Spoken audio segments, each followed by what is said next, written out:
Most people think a few tomato plants and a sunny spot is all it takes.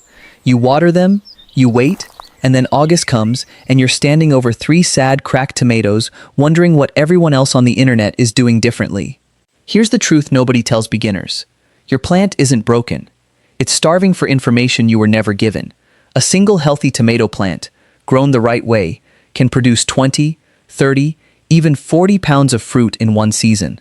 Same seed packet, same backyard, completely different result. The difference isn't luck, it isn't a secret fertilizer, and it definitely isn't some rare heirloom variety you have to hunt down. It's 9 specific things almost nobody explains properly. Stick around, because step 6 is the one most YouTube channels won't even mention, and it's the one that separates a decent harvest from a ridiculous one. Before we start, drop a comment and tell us the most tomatoes you've ever pulled off a single plant. We read every one. And if you're serious about growing more food with less guesswork, subscribe to Green Garden, because we post a new Grow Smarter video every single week. Let's turn your tomato patch into an actual production line. Step 1. Stop planting the wrong type for your goal. Before you dig a single hole, you need to answer one question almost nobody asks themselves. Do you want one giant harvest, or tomatoes all summer long? This is where most beginners lose the game, before it even starts. Determinate tomatoes grow to a fixed size, set their fruit in a short window, and then they're basically done. Perfect if you're canning sauce or freezing a big batch all at once. Terrible if you were imagining walking outside every few days all summer to pick something fresh. Indeterminate tomatoes are the opposite. They keep growing, keep flowering, and keep producing right up until frost kills them.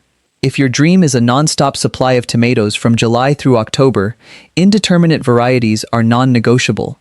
There's also a third option almost nobody talks about, dwarf indeterminate varieties, which give you that same non-stop production but in a compact plant, perfect for containers, patios, and small spaces. Choosing the right type isn't a small detail, it's the entire foundation. Plant the wrong type for your goal, and no amount of watering or fertilizing will fix it. Step 2. Give the roots somewhere worth growing. Tomatoes are not shy plants. They are aggressive, hungry, sun-chasing machines, and where you plant them decides almost everything that happens next. They need 6 to 8 hours of direct sun minimum, and every extra hour translates directly into sugar, flavor, and yield. Plants tucked into partial shade might survive. They will never explode with fruit the way a full sun plant does. Airflow matters just as much as light. Tomatoes packed against a fence or crammed next to other plants trap humidity around the leaves, and that humidity is exactly what fungal diseases like blight and leaf spot are waiting for. Give your plants breathing room, and the air itself becomes a disease prevention tool. Drainage is the third piece almost everyone underestimates. Tomato roots want consistent moisture, not a swamp. Soil that stays soggy suffocates roots and invites rot before you even see a single flower. Raised beds, containers with real drainage holes, and beds amended with compost all solve this instantly. Get the site right, and you've already won half the battle before a single seed goes in the ground. Step 3. Build the soil like you're feeding a marathon runner. A tomato plant isn't a sprinter. It's running a 5-month marathon, and marathon runners need consistent fuel, not a single energy drink at the starting line.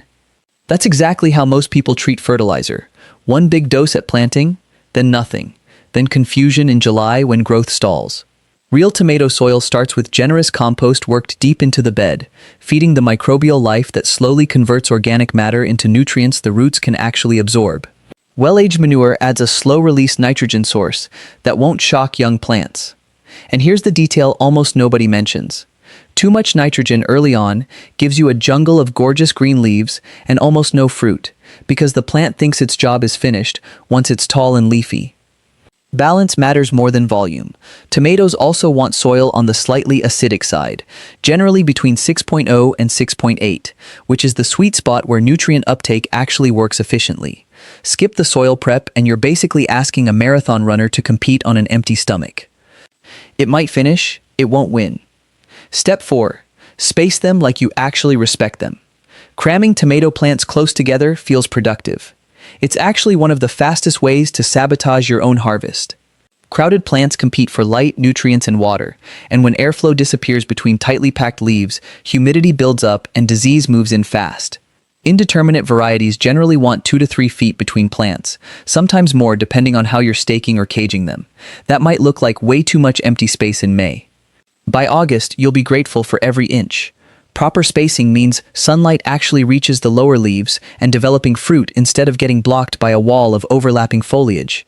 It means your watering actually reaches individual root zones instead of getting fought over by 5 plants at once. And it means when disease does show up, because eventually it will, it doesn't jump instantly from one plant straight into the next. Gardeners who finally give their tomatoes proper spacing are consistently shocked by how much bigger and cleaner the harvest looks, using the exact same number of plants they had the year before. Step 5. Water with a system, not a mood.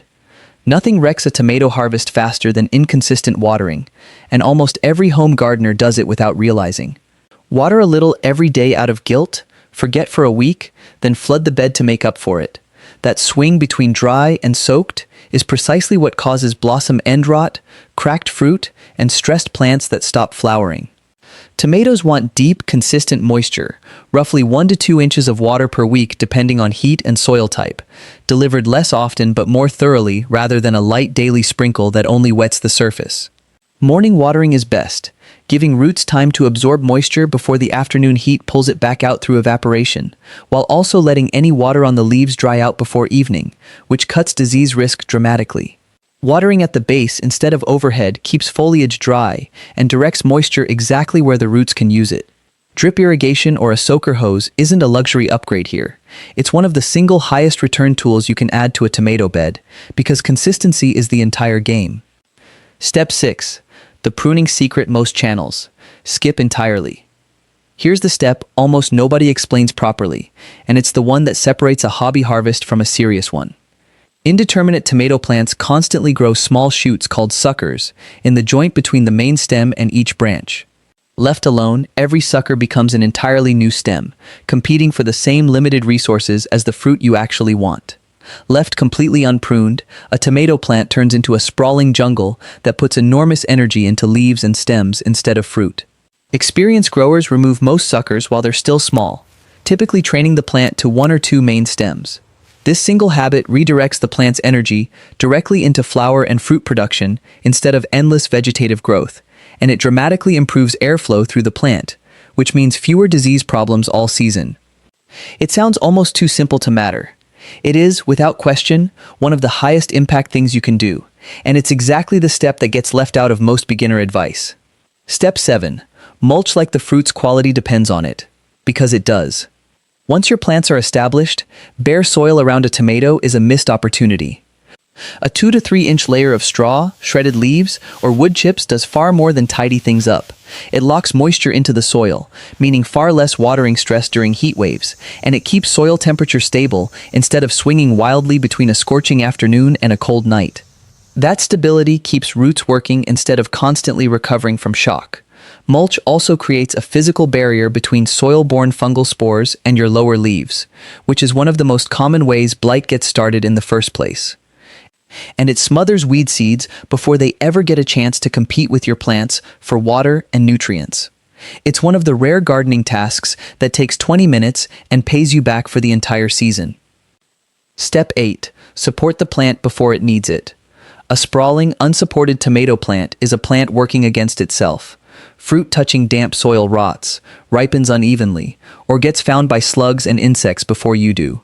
Branches loaded with heavy fruit snap under their own weight without support.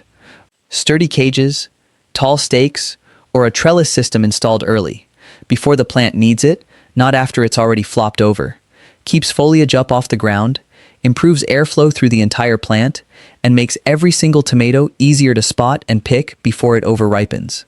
Installing support after the plant has already sprawled means fighting tangled stems and risking snapped branches.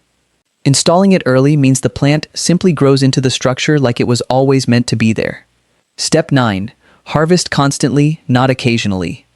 Most people treat harvesting as the finish line.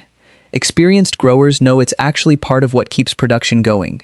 A tomato left ripening on the vine longer than necessary sends the plant a signal that its job is winding down, and flowering slows in response. Pick fruit as soon as it's ripe, or even slightly before full ripeness during heat waves, and the plant responds by pushing energy into the next round of flowers instead. Checking your plants every couple of days instead of once a week means you catch fruit at peak flavor, prevent overripe tomatoes from attracting pests, and keep the entire plant cycling through production instead of stalling out. It's a small habit. It is consistently the difference between a harvest that trickles off in July and one that keeps delivering all the way to first frost. Putting it all together. None of this requires expensive equipment, rare seeds, or some secret product from a garden center. Choose the right type for your goal. Give it real sun, airflow, and drainage. Build living soil instead of relying on fertilizer alone. Give every plant room to actually grow. Water with consistency instead of guesswork. Prune the suckers nobody talks about. Mulch like it matters, because it does. Support the plant before it needs it. And harvest constantly instead of occasionally. Do all 9, and you're not just growing tomatoes anymore. You're running a small production system that keeps paying you back, week after week, all season long. So tell us, which of these 9 steps are you trying first this season? Drop it in the comments. We genuinely want to know. And if you want more no-fluff, science-backed ways to grow more food from the same amount of space, subscribe to Daily Plant Life and hit the notification bell so you never miss a video. Thanks for watching, and we'll see you in the next one.